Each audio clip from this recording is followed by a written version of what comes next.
Bismillah ar-Rahman ar-Rahim. Today we are going to start another range of courses which is about Hadith Research. Today we will start Introduction, which means Hadith Research, what it is, and we will share some faith, ethics, prayer, payments and fasting about Hadith. So you will ask that what it Hadith, so it's better that we will understand that what it is. So first our source is mainly the Quran. According to Quran, God has explained about humanity. This is the objective of humanity. Bismillah ar-Rahman ar-Rahim. In the name of God, the most gracious, ever merciful. وَإِذْ قَالَ رَبُّكَ لِلْمَلَائِكَةِ إِنِّي جَاعِلٌ فِي الْأَرْضِ خَلِيفَةً قَالُوا أَتَجْعَلُ فِيهَا مَن يُفْسِدُ فِيهَا وَيُسْفِكُ الدِّمَاءَ وَنَحْنُ نُسَبِّحُ بِحَمْدِكَ وَنُقَدِّسُ لَكَ قَالَ إِنِّي أَعْلَمُ مَا لَا تَعْلَمُونَ. O Prophet, ask them about their baseless denials of Almighty, and in order to make them understand our scheme regarding this world, narrate to them the incident that when your Lord said to the angels, I am going to create someone who will be given the sovereignty of the earth. The angels said that, will you create in it a creature who will make mischief therein and shed blood, whereas we glorify and sanctify you while praising you? Then God replied that I know what you don't know, the situation. So this was the creation of humanity, and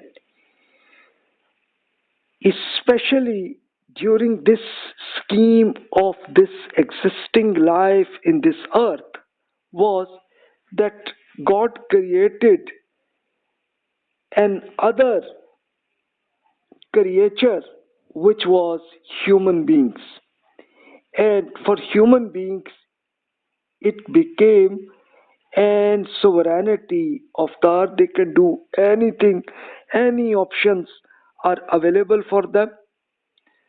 And then it is explained God that what is faith with God, what are ethics, and what to do and what to avoid something, what is ethical and what is unethical, the details. So God explained that God used different tools to help you. God give God's books. For example, the most in the history they are available: Torah, Zabur, Gospels, and the Quran. These are the books of God. And then at the time of God also used prophethood, that different prophets at different times they revealed God's message and explained to people what are their efforts, what they should do and what they should not do. So God explained about training based on the prophethood. Because humanity has a problem, they can do ethical things or unethical things. So that's why it was required. God explained, كَانَ النَّاسُ أُمَّةً وَاحِدَةً فَبَعَثَ اللَّهُ النَّبِيِّينَ مُبَشِّرِينَ وَمُنذِرِينَ وَأَنزَلَ مَعَهُمُ الْكِتَابَ بِالْحَقِّ لِيَحْكُمَ بَيْنَ النَّاسِ فِيمَا اخْتَلَفُوا فِيهِ وَمَا اخْتَلَفَ فِيهِ إِلَّا الَّذِينَ أوتوه من بعد ما جاءتهم البينات بغيا بينهم فهدى الله الذين آمنوا لما اختلفوا فيه من الحق بإذنه والله يهدي من يشاء إلى صراط مستقيم. The mankind was just a single community. Then differences started between them. Therefore, God sent forth prophets as bearers of glad tidings about right performance, and they give warning against negative attitude. With these prophets, Allah sent down His book for decisive truth so that it may settle these differences between persons. Only those differed with hostility against others, although it was given to them after very clear evidence had come to them.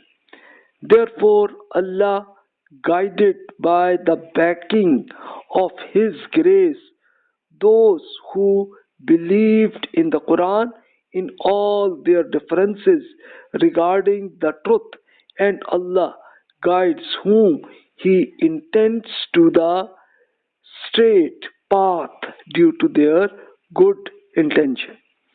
So the main thing is that since for this creation God has done of humanity, so humanity have, every person have the option whether they can go the right ethical activities, or they have capacity to do unethical activities, they can do it. Therefore, God has explained to them that God has given God's books, for example, Torah, Zabur, Gospels, and Quran, which are available to us, and God has given in different times, God has selected some human persons who were the prophets and explaining them what is right and what is wrong to people as well. And then God, at the end of prophethood, because the last prophet Muhammad sallallahu alaihi wasallam, and Quran has mentioned that now prophethood is finished, now no prophet will be there, and God has given the Quran the final book of God, that now you can check it what is right and what is wrong, everything is there. And in the previous lectures in Quranic studies I have explained you, now you can read in the Quran and make a decision what is right and what is wrong. So the prophets ﷺ also conducted another things to give a guidance, which was Sunnah. Sunnah was prophets provided the practical methodology or right path. That what is right path, what it is. It is given a practical details are in the Sunnah. Then go to Hadith. Hadith was that the companions of the Prophet asked questions, so the Prophet ﷺ gave answers. Similarly, for Prophet Muhammad ﷺ, his practical performance was reviewed by companions, and they explained to their children and their students that how the Prophet ﷺ did to in that way, and also his positive and negative comments on performance of his audience, persons who were companions or unfaithful or hypocrites as well. So God gave some comments about them. So everything is the part of Hadith. So in Hadith you will see that the Quran is available, the book of God, plus Sunnah was that the Prophet Muhammad ﷺ implemented based on the Quran, that how to do and how not to do, explained to them, and all 100% companions radiallahu anhum followed according to it. And from that time to today, all persons, all Muslims were follow according to the same method. There is no differences. This is Sunnah. Hadith is simply, in English, it is a report. Report was that when some companion asked a question, then the Prophet ﷺ gave him answer. Or some companions recorded the lectures of the Prophet ﷺ, so he recorded. Then some companions note the performance of the Prophet ﷺ and recorded him.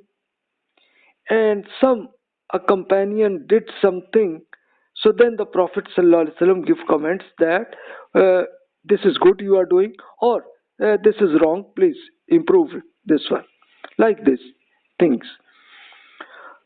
So this happened at the time of the last Prophet Muhammad ﷺ. So then the next generation started at 11 Hijri to 250 Hijri, which is in G622 or to 864 CE period. At that time, that new Muslims, a lot of Muslims believed, and then next generations also created. So the students and children asked about the companions radiallahu anhum, about the Prophet sallallahu alaihi wasallam, that how he, what was his bibliography, and also explain us how the Prophet did so.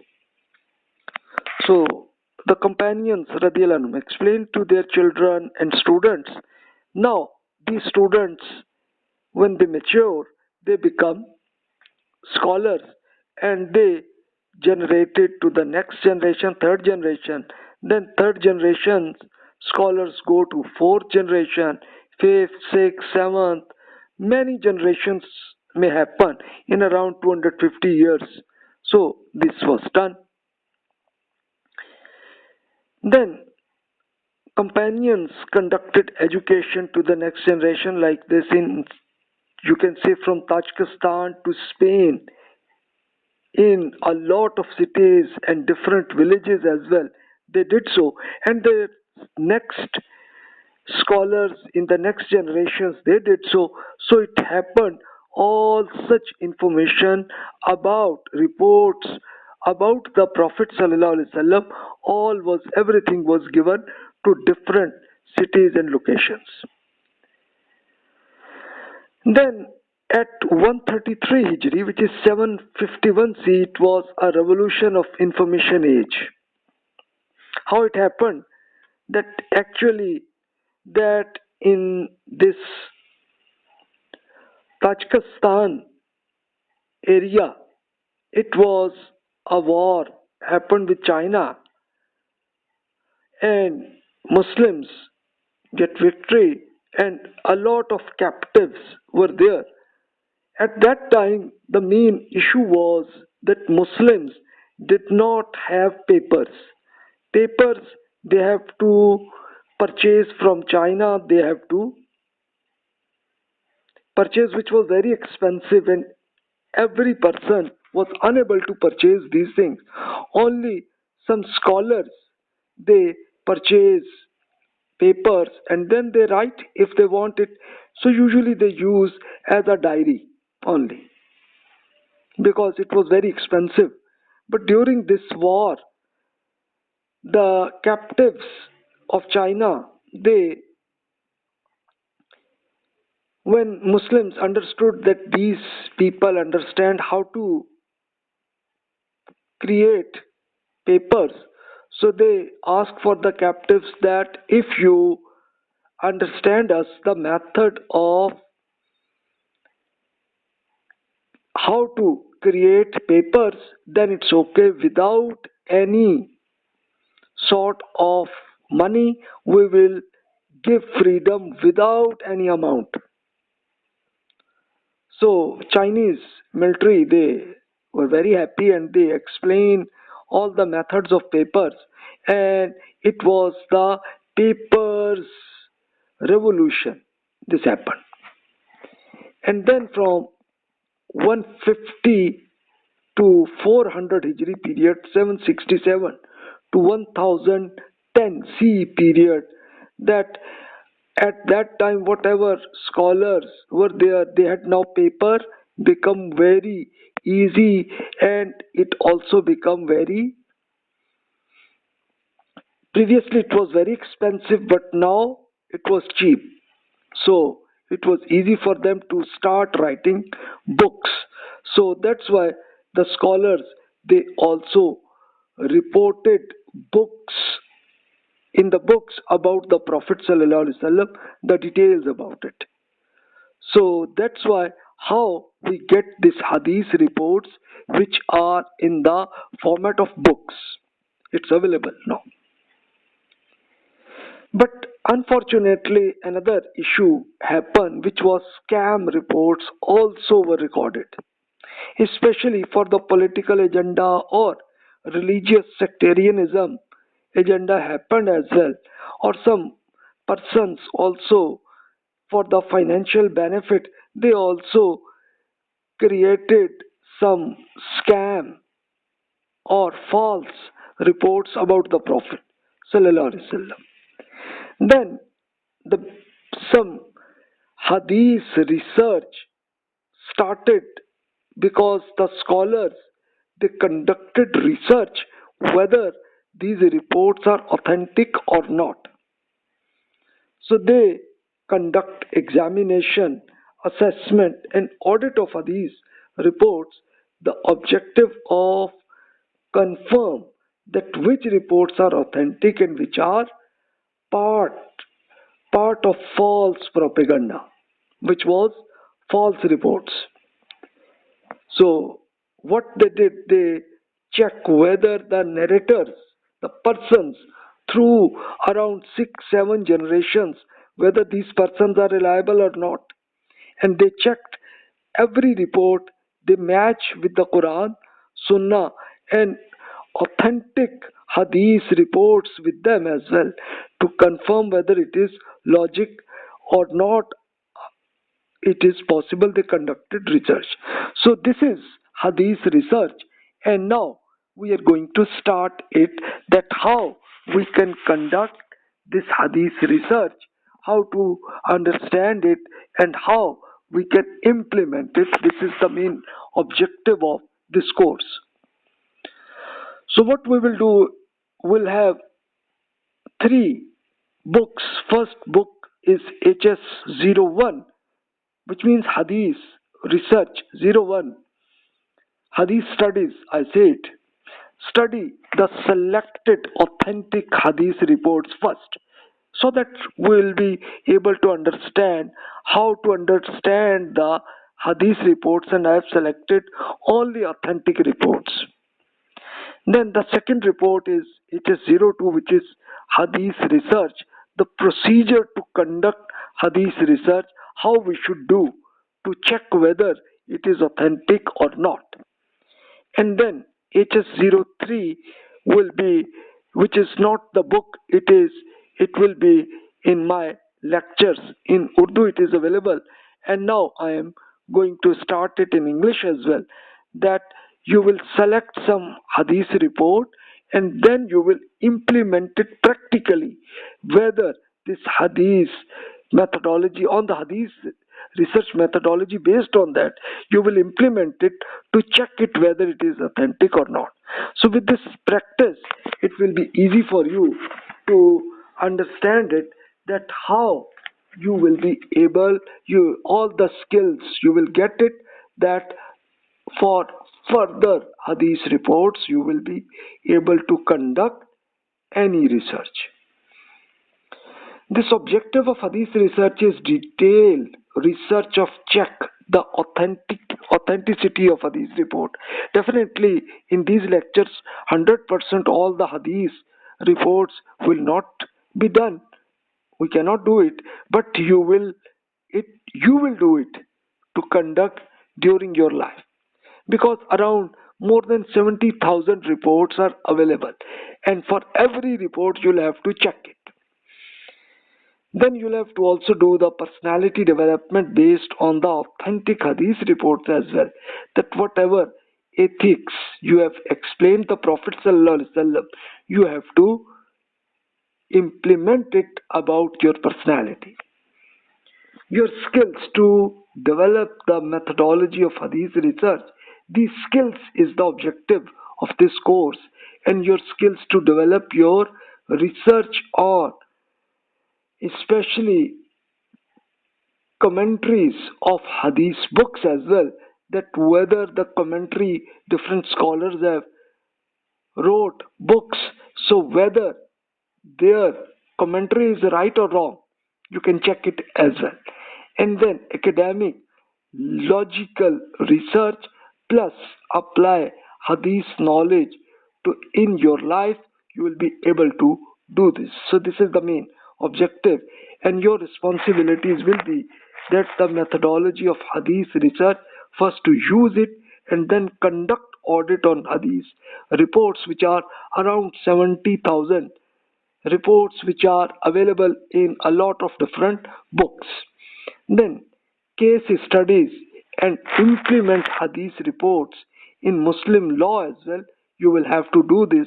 So after inshallah complete this Hadith research, then we will conduct Muslim law, which is called Fiqh, which was the law, how law based of the Quran and the Prophet ﷺ, how different scholars did so.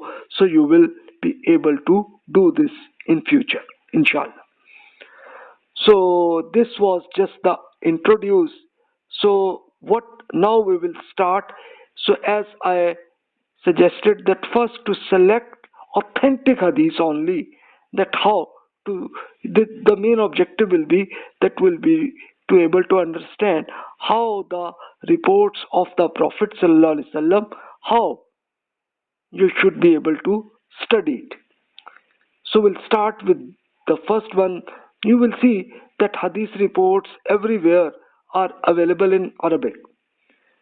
So now I have given the translation in English, so then it will be easy for you. And in Arabic you can translate into English as well, but sometimes in Google you will find it that some errors might be there. So that's why better to that you will be able to understand Arabic language as well. It will be easy for you. See the format. First we will see the format. See that the books are written by Bukhari scholar. Bukhari scholar was the biggest authentic book he has wrote. So his format was the name of persons. First one, Ubaidullah bin Musa. This was the person who give report to Bukhari. But now Ubaidullah, from where it asked, he get from Hanzala ibn Ubay Safiyat. So why Ibn means? Because means son of, because the name of person plus also name of his father's name, so that we confirm who is the person. Then Hanzala get from Akrama ibn Khalid in Khalid. Sorry, it was an error from my side. Then Akrama get from Ibn Umar, companion radiyallahu anhu. Ibn Umar radiyallahu anhu was Abdullah ibn Umar, who was the Umar. Very, you understood his name. It was his son Abdullah ibn Umar radiyallahu anhu, and he was companion because he was young. Not only the boy, but he also matured, and he also get from the Prophet sallallahu alaihi wasallam. So now you will see that all the names of these persons. Now you can check about all these persons. These are the narrators, and you'll have to check whether they are reliable persons or not. So we will now start how Ibn Umar, companion radiyallahu anhu, said that the Prophet ﷺ, which means in English, may God grant greatness to the Prophet, that Allah said, Islam is based on 5 pillars. Number 1, confirmation that there is no God except Allah, and Muhammad is the Prophet of God. Second pillar is establishing prayer. Third is pay zakah. Fourth is perform Hajj, which is pilgrim once in a life. And then fifth is and conduct fasting at Ramadan month. So this is the book Sahih al-Bukhari. It was his book and it is number 8 report inside the book of al-Bukhari. It was the 8th report. So now you can see, logically you can think that whether 5 pillars of Islam, now you can check it in the Quran, whether it is the same. You will check, yes, this is the same. And in different colors, I have mentioned each pillar so that it will be easy for you to understand it. So let me know that especially the most authentic 2 books are very authentic in Hadith reports. One is Sahih al-Bukhari and other is Sahih al-Muslim. The name, these scholars, its name was Muhammad al-Bukhari. His bibliography is he born at 810 CE to 870 CE. So around 60 years was his life, and during his life he conducted this Hadith report research. He conducted. Another scholar was Muslim Ibn al-Hajjaj. He was only his dead time we know 875 CE. So he also conducted huge research, and all the scholars of Muslims, they understand that both these scholars, their books are the most authentic.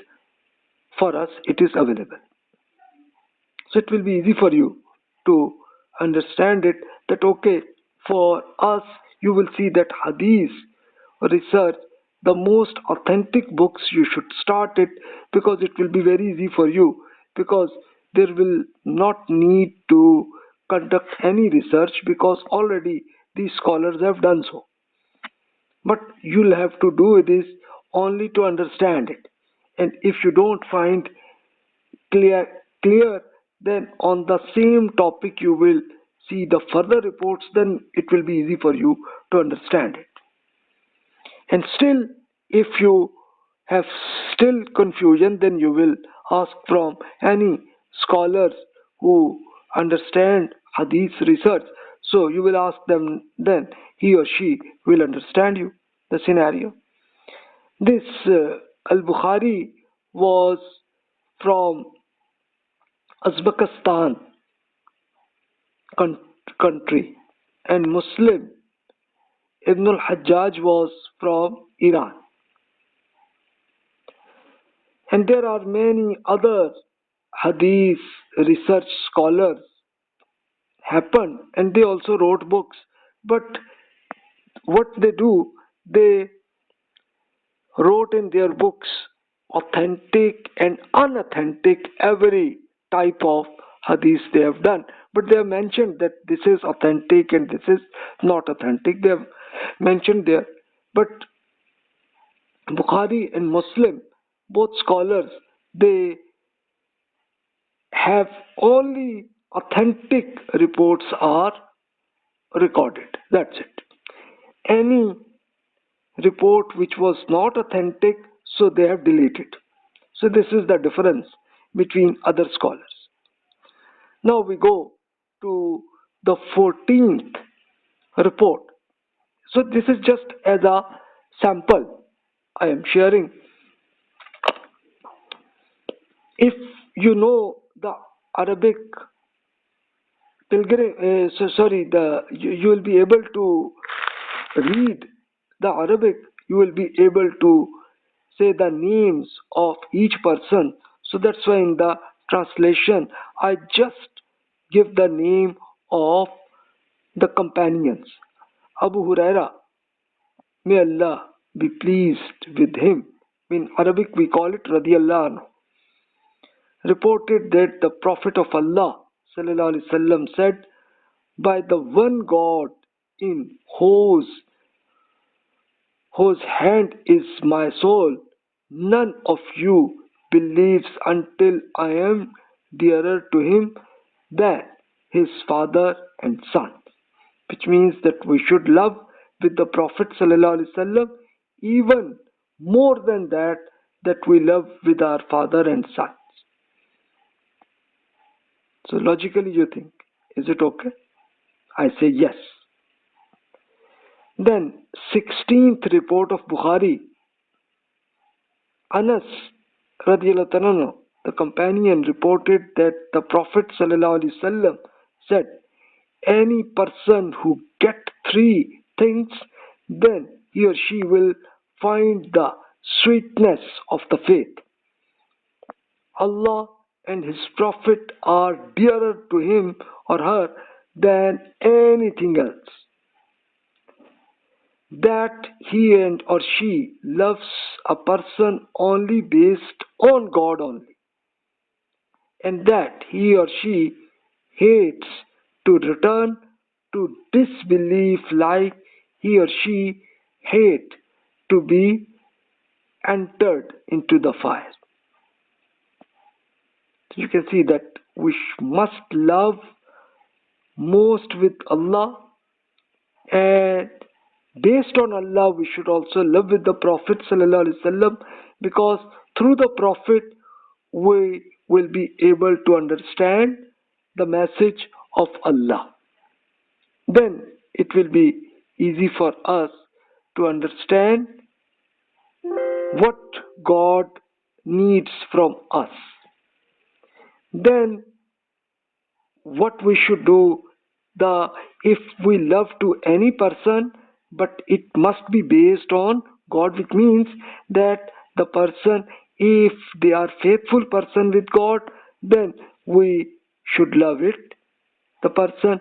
But if you find a person who is not faithful person or unethical person, then you should avoid that person. And the third thing is that if we want to return to disbelief person, so we must hate this thing. Otherwise it will be like this, that if we are entered into the fire, so we must avoid it. Then see 13th report of Buhari, Anas radiallahu anhu narrated that the Prophet ﷺ said, none of you become believer until he or she like for his brother what he or she like for himself. Which means that our attitude with every person will be like this, which is what we like, these things. What we love with anything, we should share that with the other persons. And what we don't like, so we should not do any unethical activities. Then see the Muslim book Sahih al-Bukhari, its 167 report, Abdullah ibn Amr ibn al-As radiallahu anhu informed that a person asked from the Prophet of God sallallahu alaihi wasallam that which Muslim is the best person. The Prophet sallallahu alaihi wasallam replied, he or she who protects Muslims from his harm in tongue and hand. Usually, any torture we can do it through the hand or tongue. That's why the Prophet ﷺ explained that you should protect any Muslim persons out of it. It doesn't mean that non-Muslims it's okay. No, which means that for every person we must not we must not give any action against any person through tongue or hand. No, we should not do it.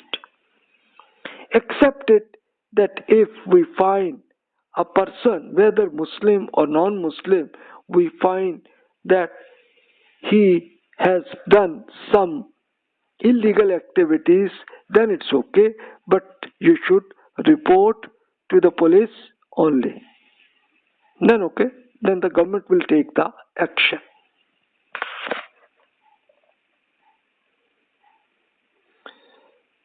Then see next report. This is Muslim 172 report. We got from Anas ibn Malik radiyallahu anhu. He was companions and also a student of the Prophet sallallahu alaihi wasallam. That the Prophet sallallahu alaihi wasallam said, "None of you a believer until he or she like for his her brother or neighbor which he or she like to himself," which means simply that whatever we need, we like, then we should share with our friends, colleagues, neighbors, these things. And if we don't like something, then we should not share with neighbor or brother or friend. No, don't do this. Then Bukhari report 34. Abdullah ibn Umar radiyallahu anhuma introduced that the Prophet sallallahu alaihi wasallam said, if a person have 4 traits, he become a pure hypocrite until he get rid of these traits. So these 4 traits, you'll have to get rid of it, because these are the examples of hypocrites. If he was trusted but he cheats, if he spoke, then he lies, if he made an agreement but he did not work with promise, and if he had disagreement, then he fights. So now you will think about it, that whether I am hypocrite or not. So this is the Prophet ﷺ explain us. So now you will see that for every report is very small reports. So Hadith reports are usually, they are small reports. We go further. Abu Huraira radiyallahu anhu, it is the companion who has reported a lot reports. He has shared with his children and also students. Abu Huraira radiyallahu anhu informed that the Prophet sallallahu alaihi wasallam said, any person who believes in Allah and the hereafter, he or she should not harm his neighbor. Whoever believes in God and the last day of judgment should be generous to his guest. And whoever believes in Allah and the last day of judgment, let him speak ethical or remain silent. So whether we should do ethical way, we should speak, and if you don't do it, then you must be silent. We should not give any unethical activities, we should not do it. Abu Huraira radiyallahu anhu informed, this is the 39th report of Bukhari. The previous I did 175 report of Muslim. You will see in Arabic it is written. So now we go to 39 report of Buhari. Abu Huraira radiallahu anhu informed that the Prophet sallallahu alaihi wasallam said, "It is confirmed that the religion Islam is easy. If any person will create difficulty in the religion, then the religious ideas will overcome him or her. Therefore, you should keep moderate approach and enjoy that your religion is easy. You should get religious power through prayer at morning, afternoon and night. You should use the tool of prayer, that you should pray, and it will become very easy for you, and you will get the religious power." So this you should do. So now you will think logically whether all the reports about the Prophet ﷺ, whether the Prophet has explained us logically. You will say yes. Then report further in Bukhari 43 report, Aisha radiallahu anha, the wife of the Prophet ﷺ, and she also gave a lot of reports to students. She explained a lot. Informed that the Prophet ﷺ came to my room and another lady was available. The Prophet ﷺ asked, "Who is this lady?" So Aisha radiallahu anha replied that so and so is the name of this lady, and she conduct a lot of prayers. The Prophet said that, "Madam, you have to do what you have capacity. By God, Allah does not get boring until you get tired. Allah loved your continuous performance." So here it is mentioned that don't go for extremism. Whatever prayer or whatever ethical activities, whatever we do, any activities, we should do it, but we should do it continuously. You should do it so you don't do a lot. As a result of that, our capacity is damaged. No, we should just give an easy way, because the Prophet ﷺ explained that Islam is the easy religion, which is through the prophets it's coming to us. So if you will see for the other prophets like Prophet Jesus, Moses alayhi salam, you can read them, you will see the same idea coming, because all the prophets, they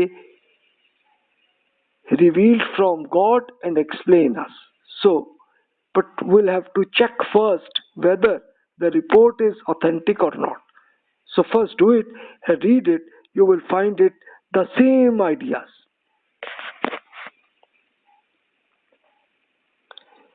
Then Muslim report 251, Abu Zar radiallahu anhu asked, "O Prophet of God, which of the following actions is the best?" The Prophet ﷺ replied, "The faith with Allah and conduct struggle in the way of God." I asked, which means Abu Zar radiallahu anhu, the companion asked, "Which is the best slave person to give freedom?" The Prophet replied, "Which slave person is the best in performance and his price of freedom is biggest?" I asked, "If I am unable to do, then what we should do?" The Prophet ﷺ replied, "Give help to a person or work for an unskilled person." That even if you are unable to give financial benefit, then you should help them, also give them that how unskilled person gives skills to them so that it become easy for their life. I ask, sorry, if I am unable to do so, then what we should do? The Prophet ﷺ replied, get rid of your evil against other persons, because it is equal to charity. That even you are unable to any financial or any services, or unskilled, you are unskilled person, then what you should do, just get rid of evil against other person, so then it's okay, even this will be equal to charity, give to them. So now you will see that here companions ask questions and the Prophet ﷺ gave answers. So now we'll finish inshallah in the next reports. We will study in the next lecture, which are the worship, what we should do and what we should avoid. We will conduct inshallah in the next lectures. So whatever questions, you can get it in the books of hadith. These are available in this link. Wassalamu alaikum wa rahmatullahi wa barakatuh.